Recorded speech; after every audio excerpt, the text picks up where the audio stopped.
Okay, got a question from Jeffrey Thomas. Apparently he's a classmate of mine from 1990,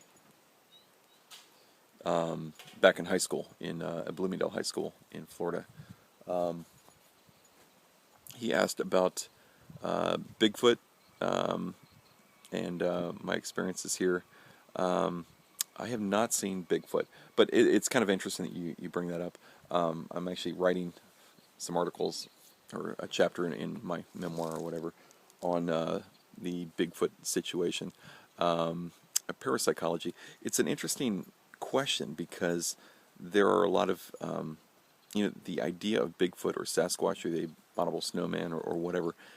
It's not just an American thing. It's in every culture. And why would that be?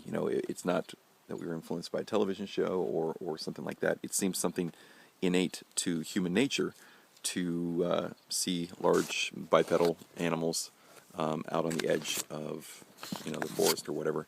And I think I've got a couple ideas there. If you look at what happens in a sensory deprivation tank, you can kind of see the same thing. Now, sensory deprivation tank is a saltwater tank that you get in. It's dark, and you wear earplugs and cover your eyes or whatever. And it's dark and quiet, and you have basically no senses coming in. You sit there kind of like a prenatal baby, and after about 90 minutes, your mind, it needs input. If you don't have any input, your mind will start to create input.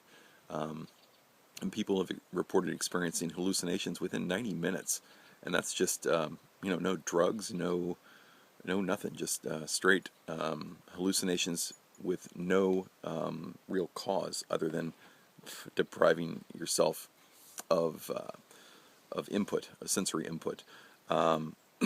So kind of what I'm thinking is that I think Bigfoot is something that people may hallucinate because there are no people. So if you're out in the forest for a month or two by yourself, you want to see people. People are social animals, and excuse me. So if you've not seen a person for a long, long time, I think maybe your mind says, "Oh, I need to see a person. I want to see a person."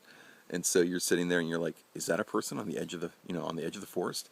And I think your mind can play tricks on you. The mind it does that a lot. So that would be a plausible hallucination to some extent. You're not going to visualize a person coming up and having a conversation with them. That would be more of a psychotic break, really. But I think your mind can play tricks on you, saying, "Hey, maybe there's someone right there." Now, if you think about it rationally, why would a person be out there? If it's a person, why would they come to your property and then stand on the edge but not really make contact? That doesn't make any sense at all. And if it's a large bipedal mammal, what are the chances of it existing and us not seeing it before? Well, that's pretty low as well. So I have not seen Bigfoot or the Loch Ness Monster or aliens, but you make a good point, and I think it's a very interesting question. I'm going to expand some more on that in my writings. But I have the same thoughts about a lot of maybe tribal spiritual experiences as well. Not to discount spiritual experiences, but I think that in general these things can be explained with the most simple answer.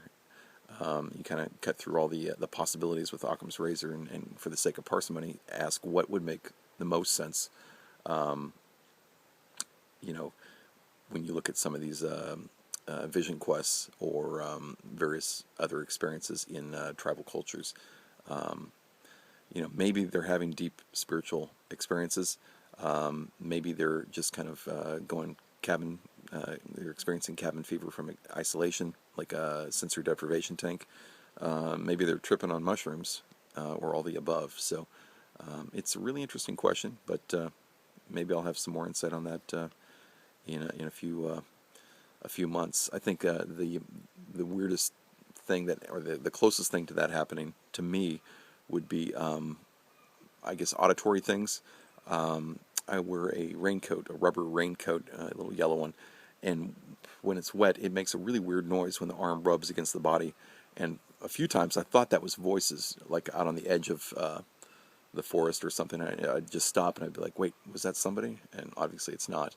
And now, I guess yesterday I was hearing these birds calling, and it sounded almost like a dog bark, which, there are no wild hounds out here. So if there was a dog, that means that there are people. So again, it's kind of my mind hearing something, and it's not really tricking me, but it's kind of suggesting that, hey, maybe that's a person. Maybe you're not alone, though I'm pretty sure I'm alone. But anyway, it's just kind of interesting to see how your mind kind of slips into these things. At this point, I think I'm pretty clear-minded still, and I kind of know what is real and what isn't. These things aren't a surprise to me, and I kind of expected that. So we may experience some more of that. I haven't had any weird or intense dream or sleep issues yet, but I kind of do expect that to happen as well.